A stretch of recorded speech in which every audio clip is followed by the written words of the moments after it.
It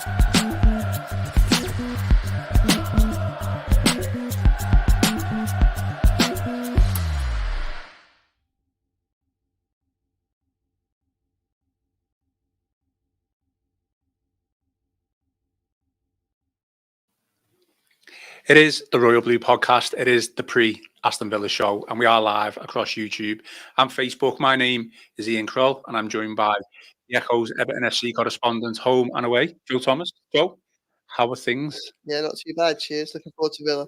Looking forward to Villa? I think so, yeah. It's been a bit of a break, hasn't it? So, it's 10 days since we last played. Yeah, it would have been about 10 days. Starting to... The danger without the games is the transfer window starts to take over, and we know it's going to be a quiet window. Yeah. So I think that, in that vacuum of information, trouble can brew. So I like writing about the games at the minute. I like having that to structure my week around.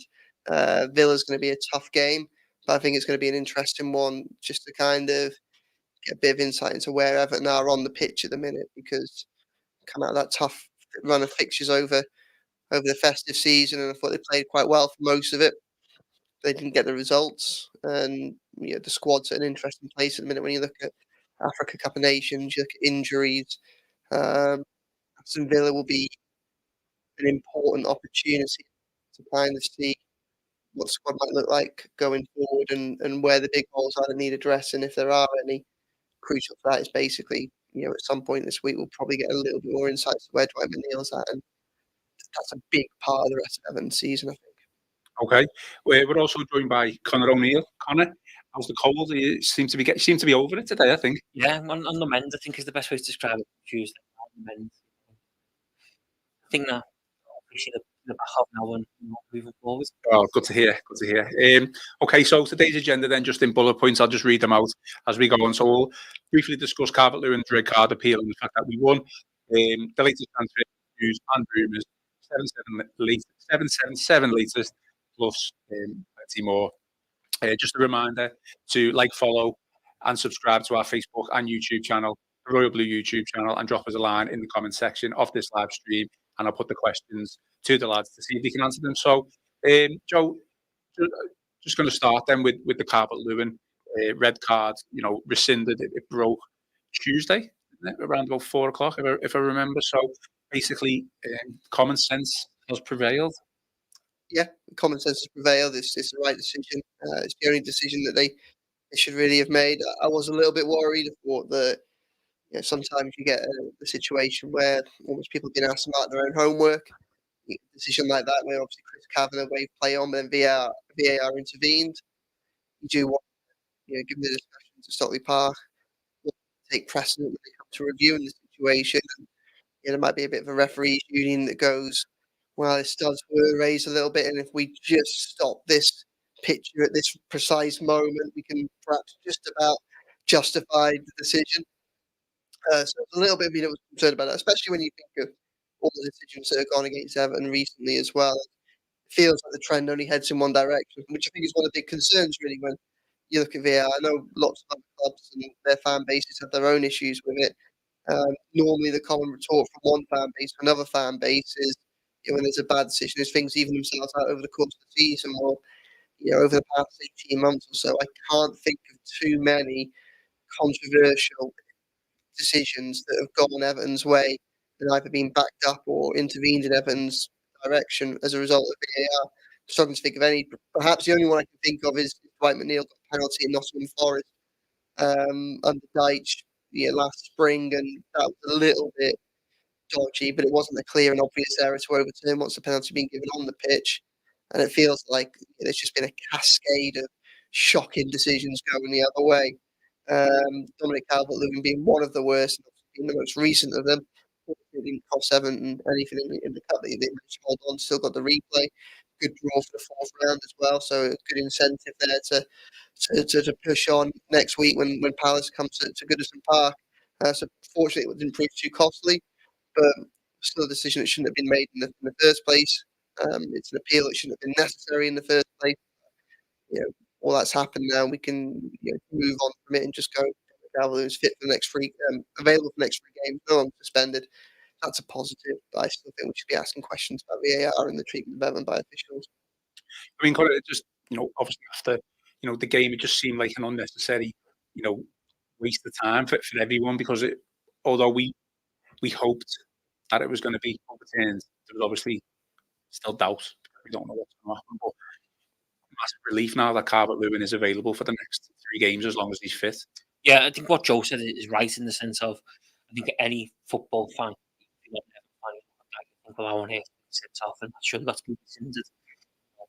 It's a joke of this decision, but there is that thing in the back of your mind thinking, perhaps the FA or whoever was reviewing this, are they going to be thinking, well, if we do overturn this, is Croll and Craig Pawson and Chris Kavanagh right under the books, basically, because it's going out there for the decision they're making, in a time where, not just at the Premier League level, grassroots level, referees and the scrutiny that referees receive is probably at an all-time high and stuff like that.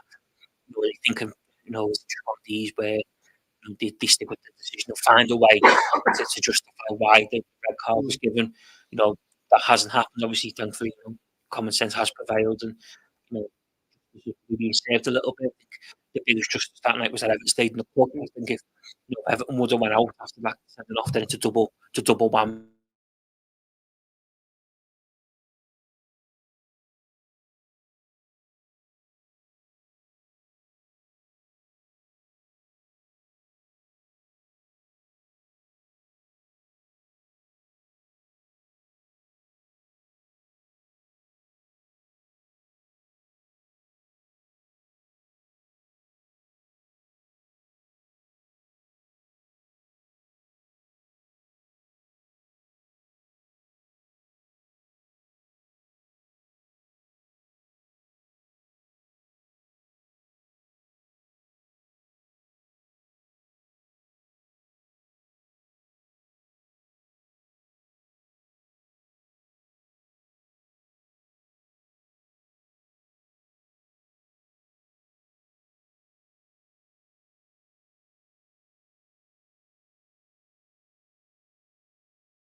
Apologies to our listeners and viewers on YouTube and Facebook there. We just had a couple of technical issues. So, Connor, we kind of interrupted you there. I do apologise. We were talking about my best contribution ever on the rugby podcast. I know. We are back. We are live. And we are. Live TV, isn't it? Live broadcasts. That's the problem. I think your wire wasn't in properly. I think that was the issue. Sorry, yes. So we put you off as you were talking about Calvert-Lewin and the injustice, but now justice that has been served. And it's relief more than anything, isn't it? I think top bottom line is it's relief. Calvert-Lewin's available. Could be Sunday, for Aston Villa. And, when you think of Everton's problems, I think in recent weeks, if we're being honest, they've probably been around goal scoring and, taking the chances that they create. So to have Calvert-Lewin available is a big boost. And like I say, I think the biggest justice that night was probably not the appeal, but was the fact that Everton didn't go out the cup, because I think if they'd gone out the cup after going down to 10 men in that manner, then people would have been 'double angry. So they survived, they got a replay, and now Calvert-Lewin's back and available, and hopefully be quite poetic, wouldn't it, if he pops up with the winner at the replay on Wednesday night, and just as well truly will have been served then. Does Everton, does Calvert-Lewin, Sean Dyche deserve an apology from the PGMOL? Well, I mean, they've accepted that they were in the wrong, so perhaps. I think the big issue here is the way that I think it's different if the referee gives it on the pitch and then VAR doesn't overturn it. I still think it would be a wrong decision to send Calvert-Lewin off. But I think it'd at least be a little bit. The process would be a little bit more understandable, because you'd say, well, VAR, intervene. They can't necessarily find anything clear and obvious to overturn it. They can say it's a judgment of the referee on there, and we trust the judgment of the referee in the pitch, in the moment. He's got the full context of everything. And obviously we know that in this case, Kavanagh had all that and he just waved play on. And I was one of many people in a press box just writing about how impressive that bit of play was from Calvert-Lewin. The fact that he won the ball as it came down from Anderson and then was willing to put his body on the line to fight for it against Nathaniel Klein. And we're in the 70th minute of a game in horrendous conditions in early January, and it was a positive thing. So, I don't think they're going to get an apology. Would one make any difference? Probably not, to be honest. I'm not holding out for one. I think more than anything, what would be useful would be an acknowledgement from the powers to be that things aren't quite working right with VAR, and that there is an attempt to try and address some of the issues that keep cropping up in games all across the Premier League. I think that would be more meaningful than anything, than focusing on any one individual decision. I think Everton have bore the brunt of some really poor decisions and some really inconsistent decisions recently. But I'm sick and tired, really, of a bad decision goes against Everton. VAR either makes it or backs it up. You then have, a retired referee appear on TV or on the radio or something like that and justify the decision that has ultimately been made. And then a couple of days or a couple of weeks later, you see an exact replica play out, a different decision made, and everybody in the powers to be say, oh, that was the right decision, and contradict themselves. We've seen it so many times. We've seen it with Christian Romero's handball against Manchester United, which looked far more egregious than Amadou Onana's against Manchester City. And that was a penalty that helped a very good Man City that was just starting to get into gear, take control of that game when Everton was still competitive in it. And everyone comes out and says Romero is definitely not a yellow card, and definitely not a penalty. And then they come out and the same people say Onana's definitely is, and he was much closer and had far less opportunity to get out of the way. We saw it with Amadou Onana and the penalty shout against Dejan Kulusevski at Spurs. Clearly all over him in the penalty box. Everyone comes out, justifies the decision to not give a penalty, but then 3 days later when they play Brighton and the same player does the same thing in the area, it's a penalty, and everyone agrees with, it's just a really strange and surreal situation, VAR, at the minute. And I think rather than apologising for individual decisions, I think what would be better for everybody would be an acknowledgement that it's still a new system, and it's still a system with teething problems, and it's better for everybody if we sort through those teething problems to get a little bit of consistency. It's an absolute waste of time getting an apology. Yeah, it's an absolute waste of time because it changes nothing. And the way they're giving out now as well, apologies, and I think Howard Webb is issued, like chocolate bars, aren't they, the way they get issues out, because Howard Webb's issued that many different clubs across the Premier League now. They're a waste of time, and I agree with Joe. I think, what's the point? I just don't get why they do it, because, yeah, okay, you acknowledge that it was a wrong decision, but it's too little too late, isn't it? And it's not going to change the outcome, is it? And like Joe says, you watch one thing 1 week, and you might want to get an apology, but then nothing changes, and a week later we're still talking about another controversial decision. Nothing ever seems to be learned. Nothing ever seems to come of these incorrect calls. And yeah, I think apology is an absolute waste of time. And I know Sean Dyche spoke to Howard a couple of times this season, hasn't he, over various things. I think after the derby, when obviously Konate should have been sent off for the foul on Beto and wasn't. I think they had a long chat, but. Yeah, it means nothing, does it? And they're a waste of time. Just before we move on, then, I'm glad Joe brought up this point about refs now turn pundits.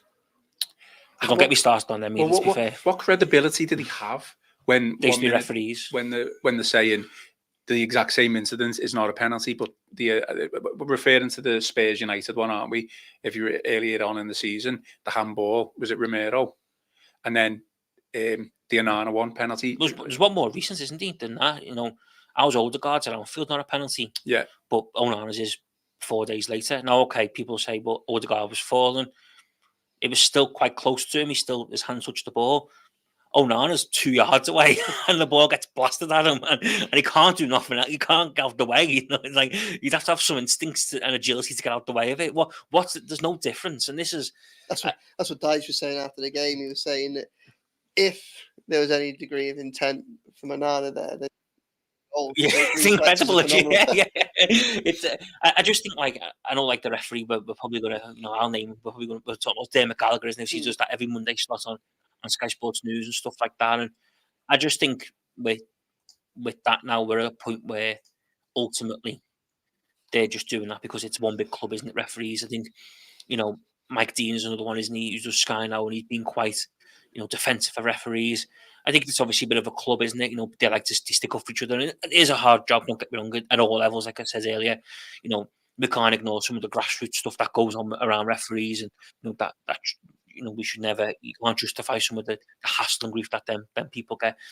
But I just think it's a bit of a, like, old gentleman's club, isn't it, essentially? And I think they all stick together and they try and defend their mates ultimately, and that's why we see such a hypocrisy on crazy levels on a Monday or a Saturday, because they're out to try and defend and give a perspective, and ultimately as well, they've got to give their own perspective, haven't they? But too often that perspective is just based upon, this is why the referee done it, when really sometimes things just need calling out because it's horrifically bad. It's a horrifically bad call. Okay, then moving on. Transfer latest. Got a whole host of players linked with Everton. Today you've been on the live blog, the Echoes live blog, on a couple of names that have come our way. A couple of players also linked away from Everton. So we'll start with that. I'm going to kind of list them off to start off with.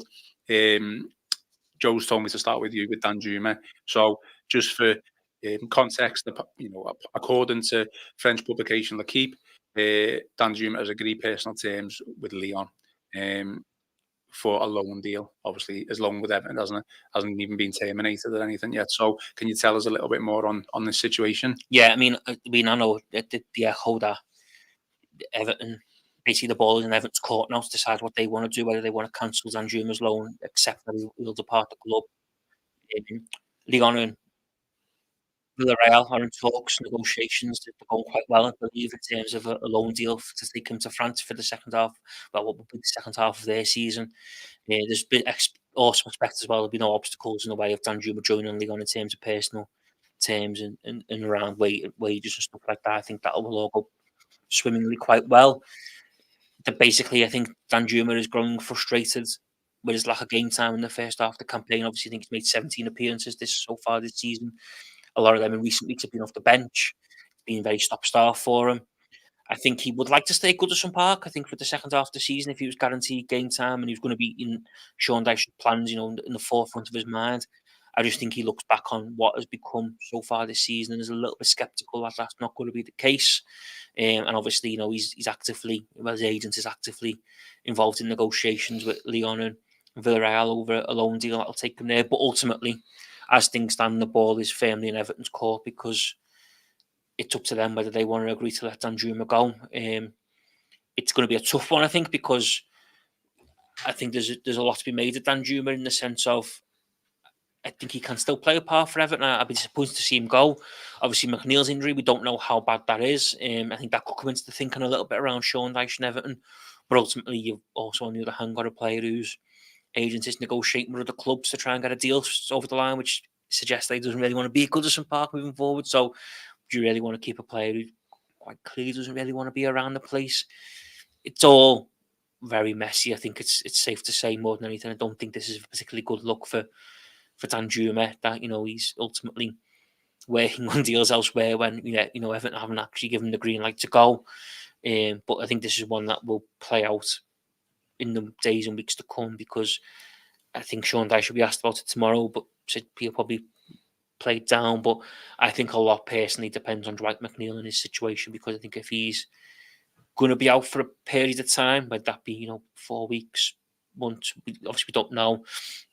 I think that'll, because you suspect he will then come in, but I think Danjuma is growing frustrated with his lack of game time, and that's what's forcing the situation we currently see Everton in. I mean, it's escalated quickly, Joe, and the reports obviously seem quite plausible that this loan deal could be terminated. Has Danjuma not got a bit of a case, though? I'm not saying he shouldn't be forcing his loan to be terminated and forcing himself out of the club, but in terms of game time and minutes, he probably could have been used maybe a little bit more under Sean Dyche. It's a really interesting scenario for a couple of reasons. Obviously, one of them being the fact that we, 12 months after the last Danjuma debacle, we found ourselves in a January transfer window, discussing his future again and whether or not it's with Everton.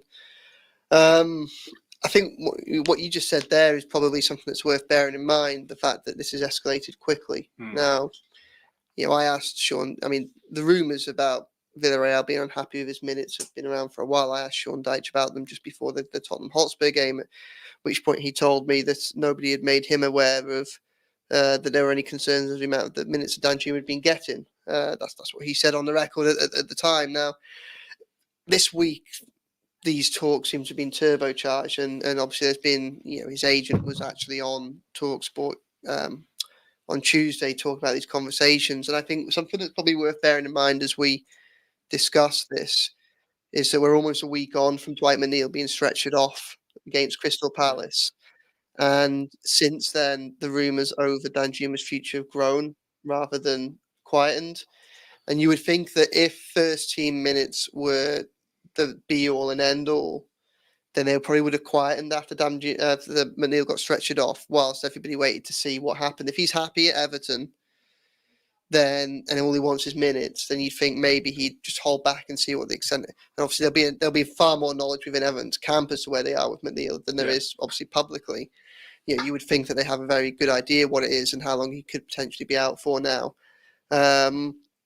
Maybe Danjuma's conversations over Danjuma's future still ongoing suggest that the injury isn't as bad as first feared. He knows that, and he knows that as a result he's clearly behind McNeil and Harrison in the pecking order, and Decore obviously plays in that kind of more central role that he'd also probably quite like.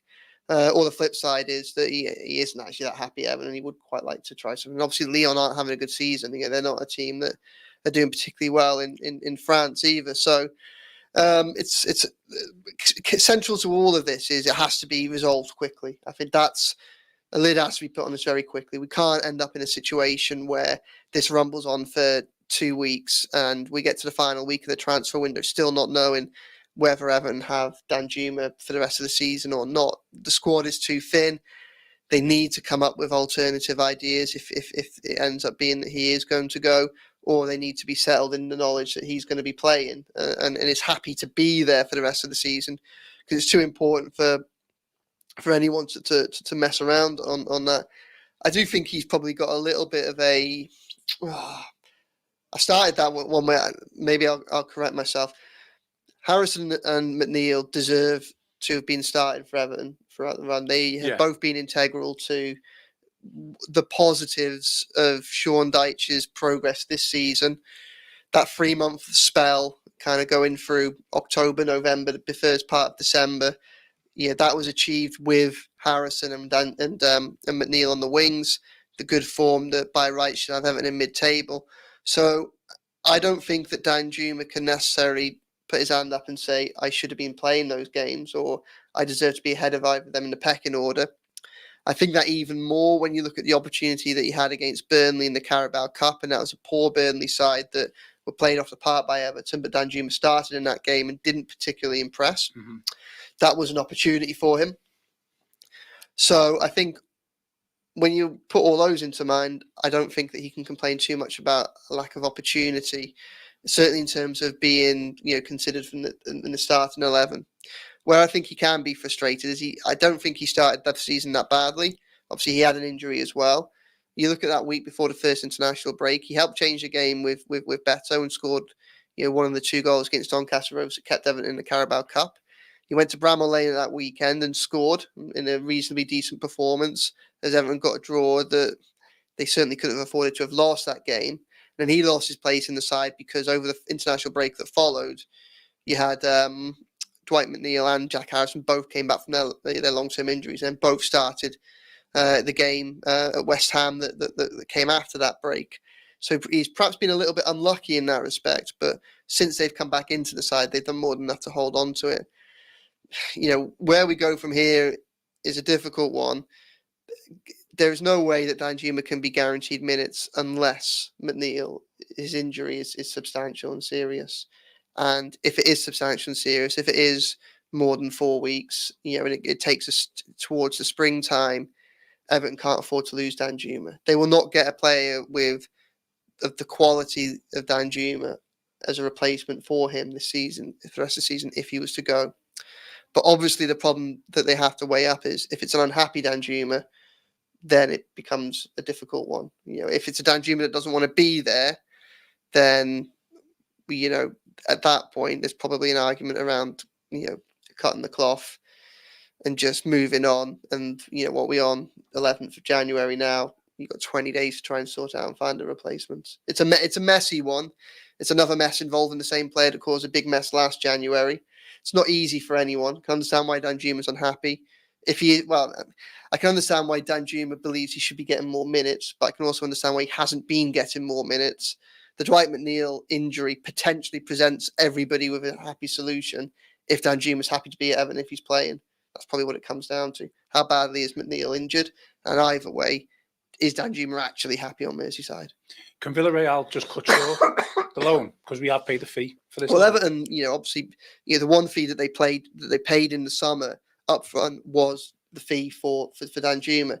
Everything else was deferred payments. So, obviously Everton have contractual rights in relation to that. But again, it probably becomes less of a financial and more of a pragmatic solution. Look, beginning just after the end of the summer transfer window, Everton weren't really in a position where their squad could afford the loss of Demarai Gray. But Demarai Gray wasn't happy. Yeah. Again, I think it's fair to say that it probably wasn't in Sean Dyche's first team plans. I think we could probably understand a degree to which why Demarai Gray wasn't happy. And in the end, Everton made the decision to end it, and he went to Saudi Arabia. So we have seen a record this season already of Everton being pragmatic and saying this is more of a problem if we continue with him in the squad than if without it. Obviously, the difference there being Everton were able to get a reasonably decent transfer fee for him, even though the transfer window had closed. With Villareal, if he was to go back, I don't know the exact terms, but I'd be surprised if there wasn't a degree to which they got some of their loan fee back, as they paid 12-month loan fee and he's only there for 6 months. Then you would like to think as part of the negotiations, Everton would get some of that money back. And obviously they won't be making his wage contributions for the rest of the season. But as useful as things like that are to Everton's current financial predicament, at the end of the day, they still need players. And Danjuma is a player that can have an impact this season. So they really shouldn't consider the loss, letting him go lightly. But that might be the case. Is it more problem if you have an unhappy Danjuma in the squad than him not being there at all? Connor, we've had a question or a bit of a statement on in the comments section. So D Hagen on Facebook has said Dyche clearly hasn't seen enough of Danjuma in training to have him playing. So I'd tell him he ain't going. End of. We don't have the players to cover. Well, we don't.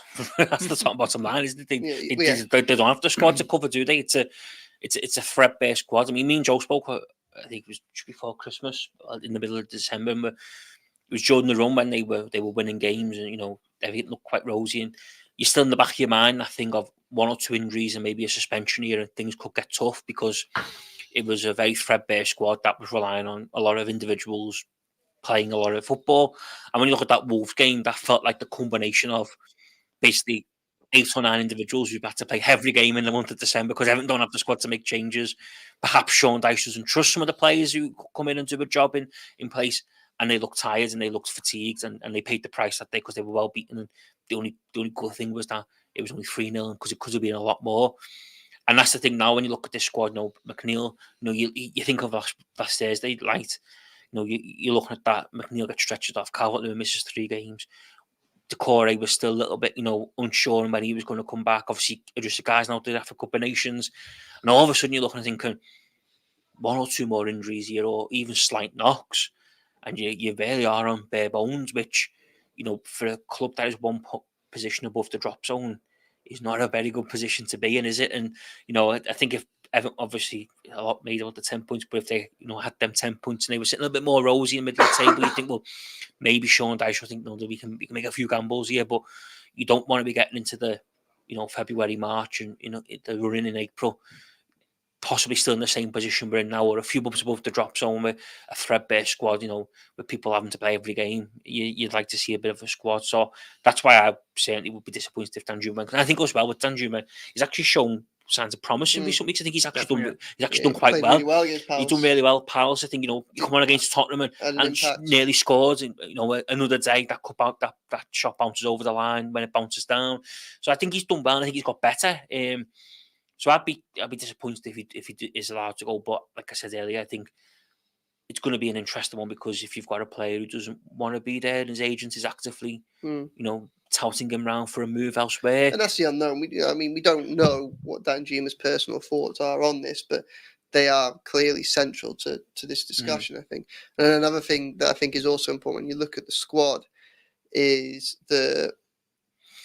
at the minute, the squad's probably at its weakest. Obviously, Gay is back fit, recovered from his calf injury. He was on the bench for Senegal the other day, but Senegal are one of the favourites for that. Obviously, they won it a couple of years ago. If they make it to the final, he's out until the middle of February. Decore still hasn't got back on the pitch. Hopefully, he will do against Villa. It was touch and go before Palace. You'd think another 10 days on, he can't be far off. But even he's going to take a little bit of getting back up to match fitness. You look at Ashley Young, again, not back in the squad yet. Potential solution out wide and on the wing. If Danjuma was to go, or if McNeil was to be injured, he is a player that has experience out there. He could potentially do a bit of a job. But one of the reasons that Everton's squad is in the position it is at the minute, and it's as exhausted as it is because not just the nature of that, of the congestion of that fixture list over Christmas, but also the games that they had. And one of the things that was cited, around the squad after Wolves was the fact that the 2 games prior hadn't just been just 2 additional games. They'd been against Manchester City and Tottenham Hotspur, 2 teams that work a team harder than they do, than most other teams do in the Premier League. Well, what we're probably working towards at the minute is January is a little bit of a funky month, a little bit stop-start, 10 days, Villa, then Palace in the Cup, potentially another Cup game, then Fulham. Well, February starts with Spurs and City again. So you end up in a scenario where you might have a fragile squad that is just about getting back to righting itself. Maybe McNeil's injury isn't serious and he's there or thereabouts at the beginning of February. Africa, Gay comes back from the Africa Cup of Nations. Danjuma's 2 weeks in and match fit. And you're thinking, right, brilliant, can go again. But when they go again, things are at their most intense again.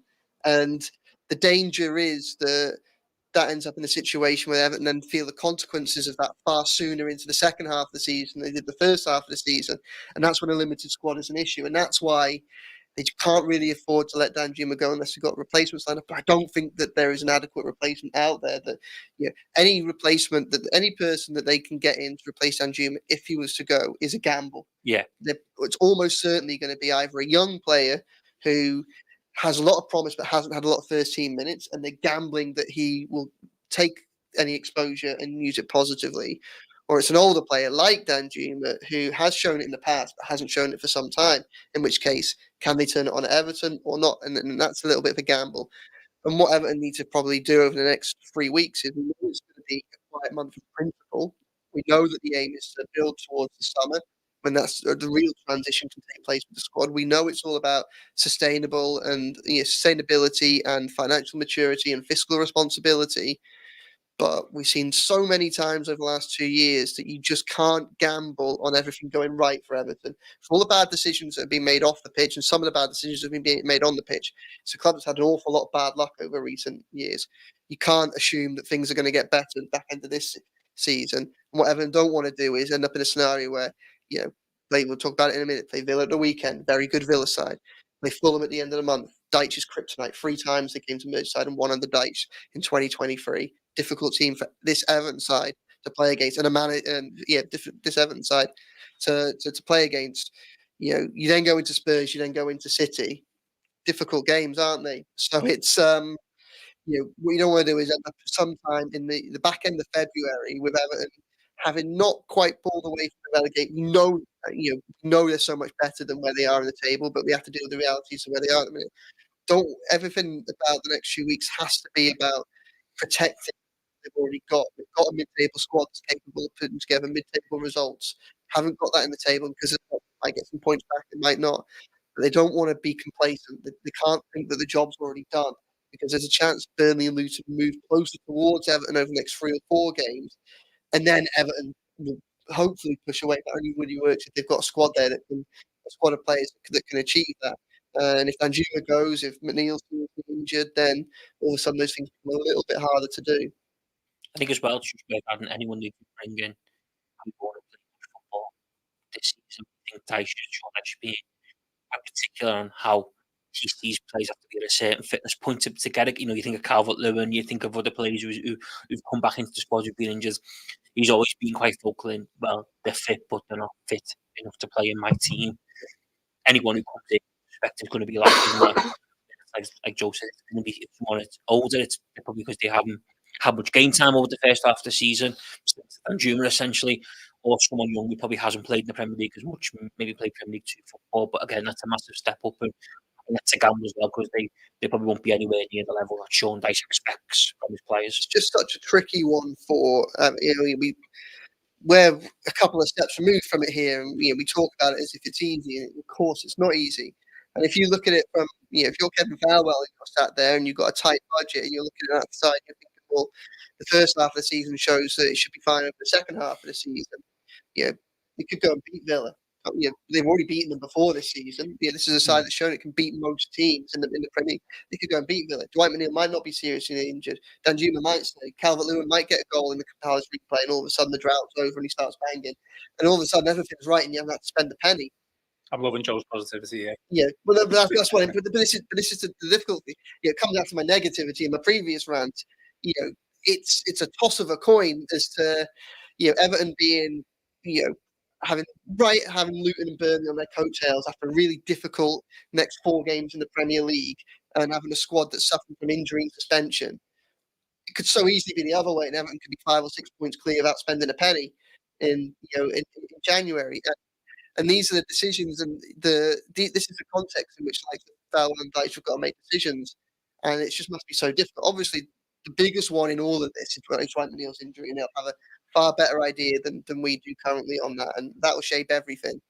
But this is part of the problem for everyone in the January transfer window, and when the squad small as it is, and when the club's been hit by a points deduction, which puts it in a distorted reality in the Premier League, weighing up all these decisions is just so difficult. And that's, I can't sit here and say this is your path forward.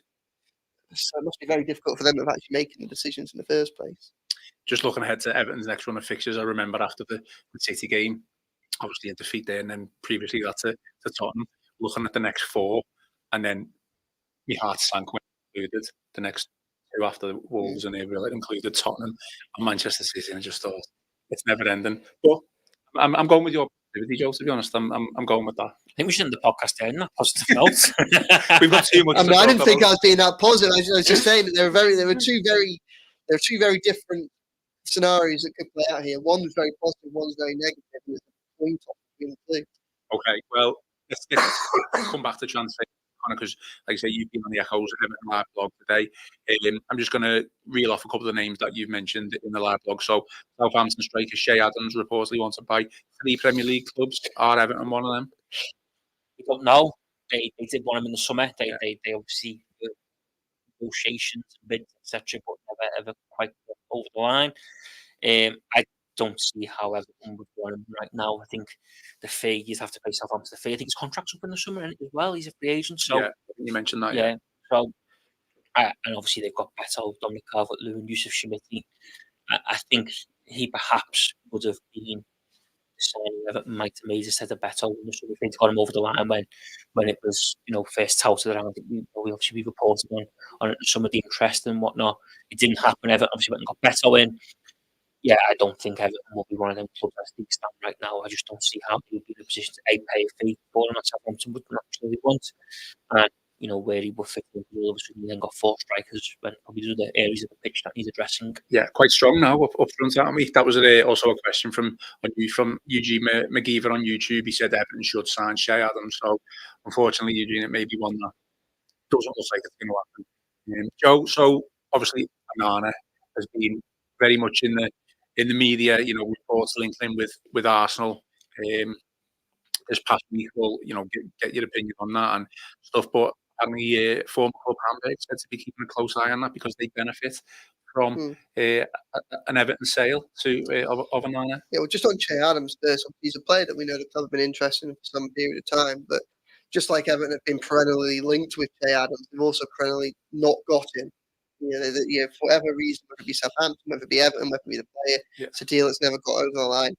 I think that the reality of the situation is Everton don't have a lot of money to play with this January. They've got time to play with this January. He's just not a signing of the profile where Everton are wanting to get to in terms of their squad building. They want to target young players with a high ceiling that haven't got there yet, that can come in and develop with the clubs, like Amadou Onana, like we'll get onto in a minute. But also, an out-and-out striker is not what Everton necessarily needed. I mean, I know people have concern over Dominic Calvert-Lewin's form, but the reality is, he is a good Premier League forward who is helping that squad, in its attacking sense. Even when he's not scoring goals, he committed to spending a lot of money on Beto, which gives him a backup and an opportunity. They're committed to spending a lot of money on Yusuf Committee, who isn't a player for now, but again, is someone that's in their ranks at the moment that can do a job that could potentially be called upon if needed.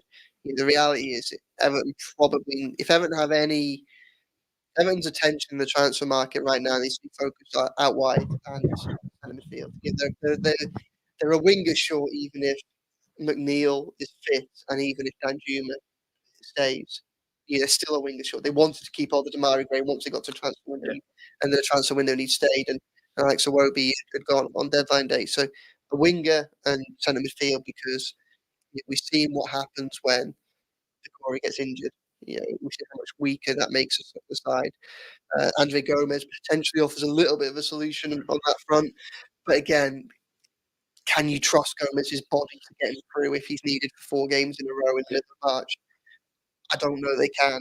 And I also wouldn't be too surprised given the huge expense of the contract if the showing that he's put in over the recent weeks was enough to tempt someone in the Turkish leagues or the Portuguese leagues to move in from him and try and get a deal early to secure him for their future.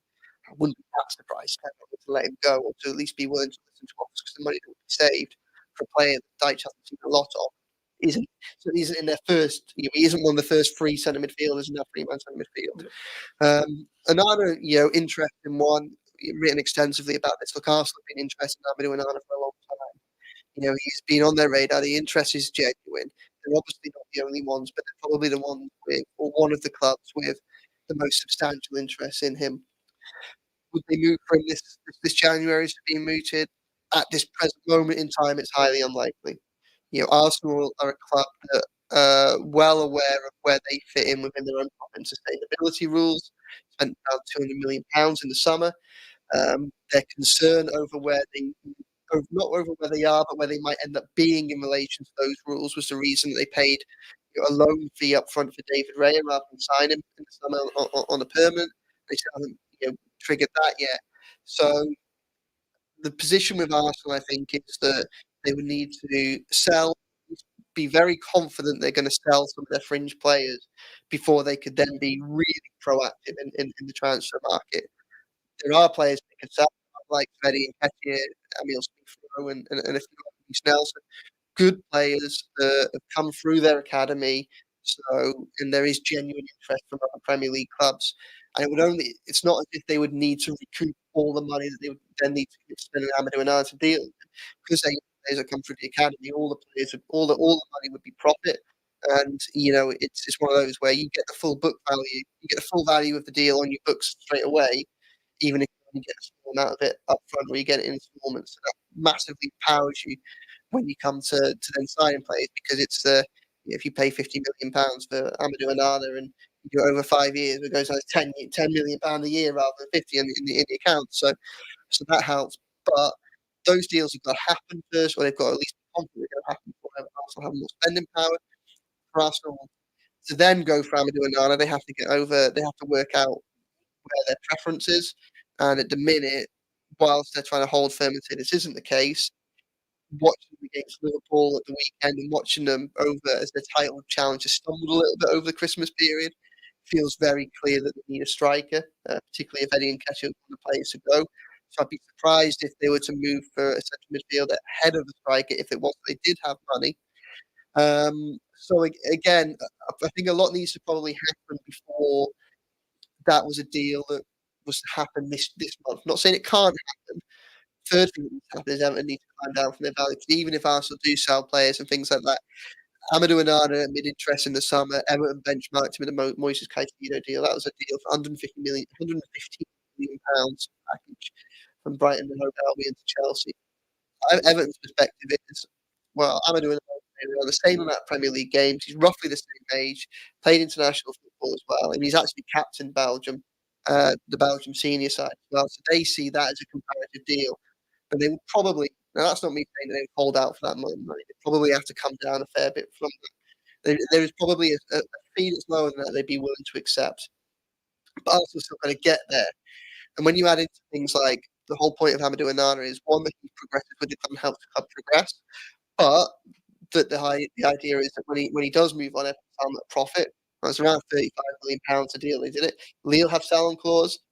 I don't know about Hamburg, but it sounds like Hamburg might have a sell-on clause within the Lille deal, which would have an impact on things, and that does happen. It's the same with Everton and Anthony Robertson, who a Fulham player, even though he's a few steps removed from Everton's academy. If Fulham were to sell him, then Everton potentially get a chunk of what Wigan make off that deal, in all these ways. So all that is then factored into the price. Everton want to make a profit, and they want to make a substantial profit, after they take away all those different fees. So, even if it's not set at £100 million, £115 million for Amadou Onana, you're still looking at a massive figure for Arsenal to commit to, for Everton to make enough of a profit for them to be worth it, especially during the middle of a January transfer window, during the middle of the season, when it's a squad that needs to carry on performing well. There's only 1 point above the relegation zone as it stands, and doesn't have much squad depth. The only thing that changes some of that from an Everton perspective is the financial situation. Obviously, still uncertainty around the pitch. Around off the pitch, if Everton are in a situation where they start to get pushed into the window and they need money to carry on paying the bills, and they're not sure what's going to happen, say the takeover, either way with the takeover isn't resolved by that point, obviously at that Everton's hand becomes a lot weaker. But that still probably ends up in a scenario more like the Richarlison, where they want 80 but they get 60. All right, they lose out on 20 million, but they're still getting a massive fee, and that's it. For Arsenal to prize Amadou Onana away from Everton, they're going to need to pay a big fee. They probably can't quite do that at the minute. They might be able to get there during this January. It might be a deal that can happen. But at this present moment in time, I think a few things need to happen around both clubs before we get in a position where bids are being made to accept it. Okay, just sorry, that's very long. No, it's okay. All good. Final name on transfers, Connor. Hannibal for Manchester United midfield has been linked this week. It looked kind of promising. Apparently the clubs were in talks, but obviously it would be up to the player. Joel, come to you on it as well, but it's kind of looking like he's favoured in Seville. Yeah, I think it's worth putting out that both Seville and Everton have held extensive talks with Manchester United over a loan deal for them, for Hannibal. As of last night, neither had yet to formally agree a deal. No deal had been agreed by either club. However, Hannibal's personal preference is edging towards the move to Seville, heading over to Spain. There was a few conflicting reports, because I seen one last night saying this Seville deal included the buy option in the summer. Those others saying that didn't. So I'm not sure whether that has had much bearing from an Everton perspective. Saying obviously they've had extensive talks at Manchester United over the deal. No deal agrees with United, but for them, it looks like Hannibal's preference as things stand is a move to Spain. Is this a blow, Joe, do you think? Or did you say it was a weird one in the first place earlier in the week? Yeah, I mean, it's an interesting one. Obviously, he's a hugely talented player. I think it's the type of, there's difference if you can get an option to buy in it, then it's something that can work for the long term. From a short term perspective, I don't really see how Deitch uses him. He doesn't get ahead of Abdoulaye Doucouré.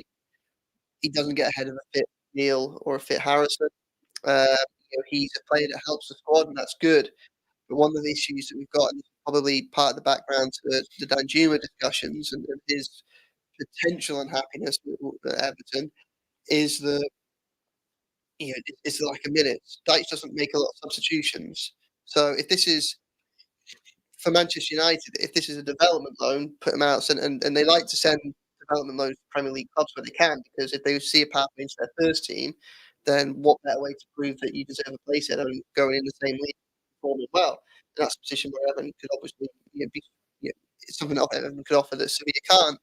But I just don't really know how to get a lot of minutes from a manager that has a favoured first 11, a trusted first 11 that's performed well when it's been fit this season, doesn't rotate a lot, doesn't make a lot of substitutions. In terms of Hannibal's own developments, I don't see who he'd take out the starting lineup. And that, again, it may be that there's an element of Dwight McNeil might be out for quite a while. They might be thinking, well, Danjuma's going, so Hannibal can apparently play on the wing. I haven't seen a huge amount of sense of played central position when I've seen him for Manchester United.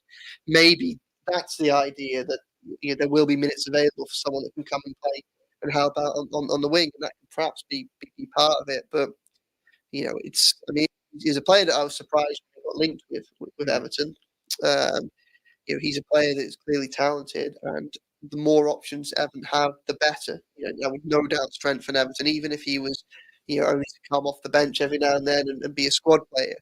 But in terms of selling Everton to him at this present moment in time, I'm just not quite sure why he or Manchester United would want to, unless they really have been given commitments from Sean Dyche and Everton that he would be a big part of the first team plans. And barring any surprises or anything that we don't know about at the moment, it could be one of them. I just don't see how he can every game or is a big part of that first team setup at the minute. Okay, well, we've been speaking for 55 minutes and we haven't even spoke about Aston Villa, which I do want to get to because it is the Villa preview podcast. But Joe, I just want to touch on basically the state of play with 777 before we talk about Villa, because I'll be honest with you, I'm worried either way, whether it doesn't go through or whether it does go through. I'm just, my mind's all over the place with it all. I don't know what is the best for the club. Yeah. Well, I think there's a lot of unanswered questions, including by 777, who sat at their stall early saying they didn't really want to answer them before. They took over the club, which point that scrutiny is arguably already too late. It's with the Premier League, and that's it. They've put £150 million into the club at the minute. Corporate covering operating costs. If they were to not get the green light, then they become another organisation Everton are in debt to.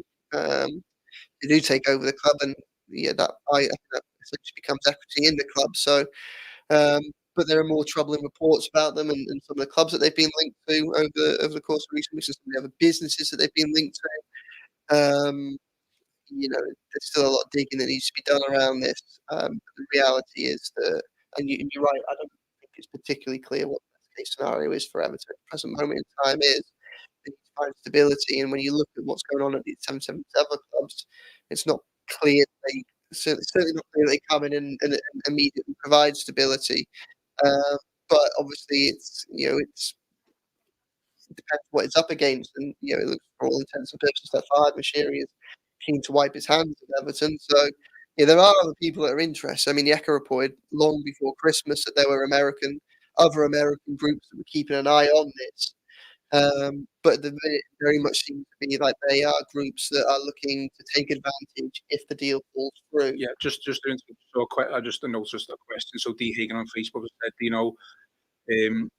do any of you know about this other consortium that's coming out? Wait to see what happens with 777. But she said she has no doubt 777 will be approved. So we got idea who the other consortium? Well, we know that it's Yeah, man. a US group, and at the minute it seems to be that they're waiting in the wings in case something falls through, rather than rather than looking to tap up Michelle. Obviously, there'll be exclusive periods and things like that with the 777 thing now. So,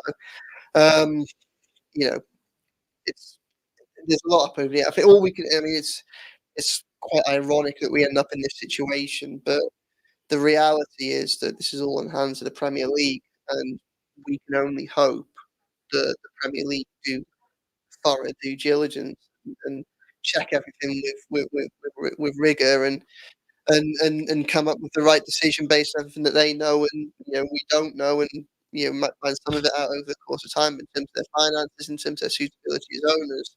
There's a lot to be concerned about when you look at what they do. What's some of the news around the noise around their other clubs, and Premier League's shown that it's shown a lot of rigor when it's looked at Everton's finances for the profit and sustainability situation. That's not a bad thing as long as it's consistently applied, both to other clubs and also to the 777 in this perspective. Hopefully this is a proper process we're going through at the moment. Obviously, it's a resolution that could be done.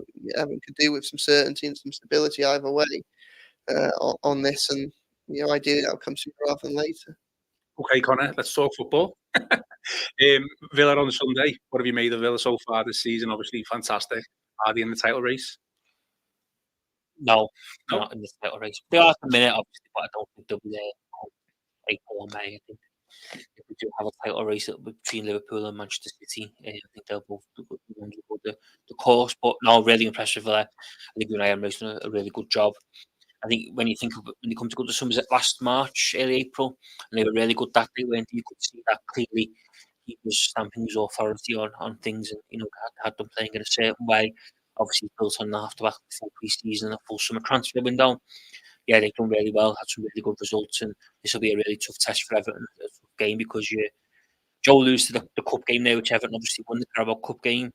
Obviously, back in August they hammered Everton 4-0, didn't they? And they look streets ahead of Sean Dyche's side. So it'll be interesting to see, I think, from then to now, just how much Everton have improved and where they currently lie in.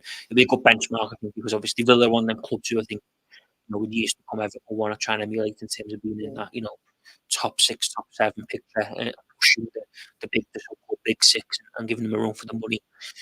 So yeah, I think it'll be a really good indication to see how far Everton have come under Sean Dyche and where they currently find themselves. When that's for your prediction now, then.